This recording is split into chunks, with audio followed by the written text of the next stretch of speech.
सुबह के 8 बजने को हैं। आपके साथ मैं हूं विद्यानाथ झा। देश और दुनिया की तमाम खबरें आपको न्यूज़ 50 में सबसे पहले दिखाएंगे, उसके बाद कुछ खबरें विस्तार से।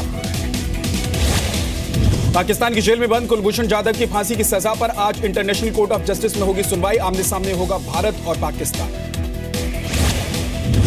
नीदरलैंड्स के हेग में आईसीजे के ग्रेट हॉल ऑफ जस्टिस में होगी पब्लिक हियरिंग। कार्यवाही की लाइव स्ट्रीमिंग भी होगी। आईसीजे में 2 चरणों में होगी सुनवाई। पहले चरण में आईसीजे भारत की दलीलें सुनेगा, वहीं दूसरे चरण में पाकिस्तान अपना पक्ष रखेगा। भारत की तरफ से वरिष्ठ वकील हरीश साल्वे कर रहे हैं पैरवी। भारतीय समय के मुताबिक दोपहर 1:30 बजे होगी सुनवाई। जम्मू कश्मीर के कुपवाड़ा में मुठभेड़ में 2 आतंकी ढेर लश्कर-ए-तैयबा के बताए जा रहे हैं दोनों आतंकी।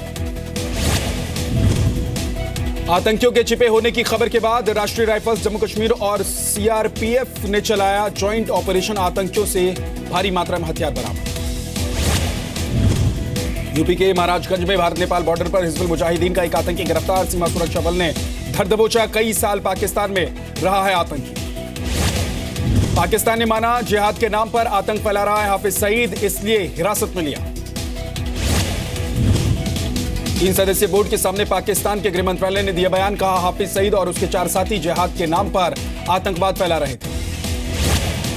मनोरंजन, मीडिया और आर्थिक बुनियादी क्षेत्र में स्वामित्व वाले एसएल समूह ने पूरे किए 90 साल। दिल्ली के इंदिरा गांधी स्टेडियम में हुआ भव्य समारोह। कार्यक्रम में राष्ट्रपति प्रणब मुखर्जी, प्रधानमंत्री नरेंद्र मोदी समेत राजनीति, कारोबार और दूसरे क्षेत्रों की बड़ी हस्तियां शामिल हुई। इस मौके पर प्रधानमंत्री नरेंद्र मोदी के हाथों एसएल ग्रुप के जन सशक्तिकरण अभियान सारथी की लॉन्चिंग भी की गई। पीएम मोदी ने कहा 90 साल की यात्रा आर्थिक विकास से जुड़ी है। एसएल परिवार हमेशा कुछ नया करने की सोचता है और सारथी में एसएल परिवार के संस्कार है। राष्ट्रपति प्रणब मुखर्जी ने इस मौके पर एसएल ग्रुप को दी बधाई। कहा एसएल परिवार भारतीय परंपरा की मिसाल है। मीडिया को राष्ट्रपति ने दिया संदेश। कहा मीडिया सच्चाई को बनाए रखे, लोगों पर मीडिया का असर होता है। इस मौके पर डीएससी फाउंडेशन की नींव भी डाली गई, जिसमें चेयरमैन डॉक्टर सुभाष चंद्र और उनके भाइयों ने अपनी निजी संपत्ति से 5,000 करोड़ रुपए फाउंडेशन को दिए। एसएल ग्रुप के यंग एट 90 उत्सव को किया गया सेलिब्रेट। डॉक्टर सुभाष चंद्र ने कहा डीएससी के जरिए लोगों में कैपेसिटी बिल्डिंग की जाती रहेगी। एसएल ग्रुप के इस समारोह में कारोबार के क्षेत्र में नाम कमाने वाले कुछ खास लोगों को सम्मानित भी किया गया। आज एमपी के अमरकंटक में होगा नमामि देवी नर्मदा सेवा यात्रा का समापन। पीएम मोदी जारी करेंगे नर्मदा नदी के संरक्षण का रोड मैप। पीएम मोदी आज दोपहर करीब 2 बजे अमरकंटक पहुंचेंगे। नर्मदा पूजा के बाद वहां मौजूद लोगों को संबोधित भी करेंगे। ट्रिपल तलाक पर आज होगी तीसरे दिन की सुनवाई। शनिवार और रविवार की छुट्टी के बाद आज खुलेगा कोर्ट।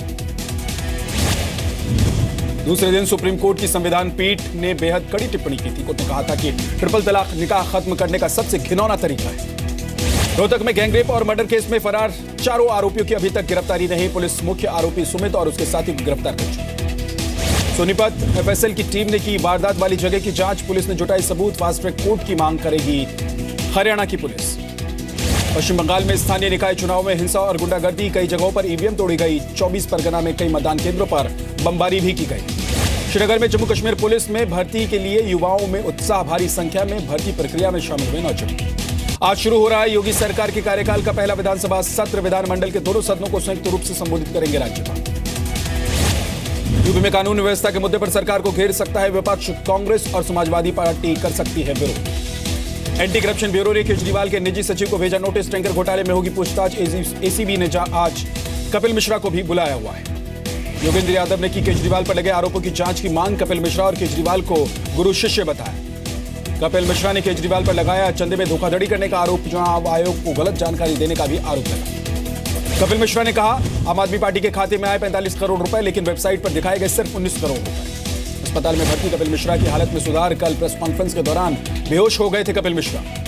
बीजेपी ने कहा केजरीवाल की चुप्पी साबित करती है कि उन्होंने दिल्ली की जनता को धोखा दिया। आम आदमी पार्टी ने आरोपों को बेबुनियाद बताया। दिल्ली में डीआरआई ने बरामद किया 44 किलो सोना। गुजरात से ट्रक में लाया गया था 12.5 करोड़ रुपए का ये सोना। दिल्ली में 1 रैंक 1 पेंशन की मांग को लेकर पूर्व सैनिकों ने किया प्रदर्शन। शहीदों को श्रद्धांजलि देने के लिए इंडिया गेट जा रहे पूर्व सैनिकों को रोक दिया गया। मुंबई में रह रहे 26 पाकिस्तानी नागरिक अचानक गायब हो गए। पुलिस को सी फॉर्म भरने के दौरान मिली जानकारी। तलाश जारी। मुंबई लोकल में थम नहीं रहा हादसों का सिलसिला। अलग अलग हादसों में सिर्फ 2 दिन में 24 लोगों की मौत। 16 मुसाफिर घायल। यूपी के स्वास्थ्य मंत्री सिद्धार्थनाथ सिंह की पत्नी ने इस इलाहाबाद में लगाया कैंप। पेशे से डेंटिस्ट अनीता सिंह ने लोगों का इलाज किया। मुजफ्फरनगर में छेड़छाड़ का विरोध करने पर महिला की बेरहमी से पिटाई। गांव के प्रधान और डायल 100 पीसीआर पर तैनात 3 पुलिस वालों पर आरोप। यूपी के कौशांबी में कर्ज से परेशान किसान ने जहर खाकर दी जान। साहूकार पर 10,000 के कर्ज पर हर घंटे 300 रुपए का ब्याज जोड़ने का आरोप। आरजेडी अध्यक्ष लालू प्रसाद यादव का पीएम मोदी पर हमला। कहा 3 साल में जनता को भाषण के अलावा कुछ नहीं मिला। लालू के जवाब में सुशील मोदी ने किया पलटवार। कहा लालू को सवाल करने का नैतिक अधिकार नहीं। जनता को बताएं इतनी संपत्ति कहां से आई।